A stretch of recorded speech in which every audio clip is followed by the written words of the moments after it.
Hey you, and welcome to this video where I will help you out how to send money from Wise to Binance. And before starting this video, you need to know one thing, and that is before sending money from Wise to Binance, we need some information. And this is a picture from my phone, and to be honest, I don't know why, but I can log in on my PC because Binance is not supported in the Netherlands, I think.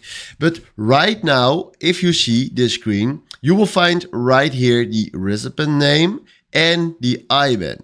And that is exactly what you need, because what we're going to do with Wise is we are making a transfer to the deposit option on Binance. So make sure that you know your IBAN and your recipient name, and then we go right here to Wise, click on send, then we fill in right here, let's do something like USA. There we go. And then we fill in 100 euros, for example. And then we selecting not ideal right there, but let's do a bank transfer.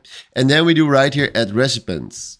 Then from now we fill in the bank details, and then we do someone else or myself. You can decide for yourself which one you want to do. So let's do someone else. And then right now you can decide if you want to do the US bank account or the SWIFT. Now let's say we want to do the SWIFT. Then we fill in their email, full name of the account holder, IBAN, SWIFT code, and the country, and then you do continue. Then he will send you to the review page. Make sure that you do there exactly the review correctly, check the details and everything, then do continue, and then you can send your money to Binance. So hopefully this was exactly the video where I was looking for. Thanks for watching and have a wonderful day. Ciao.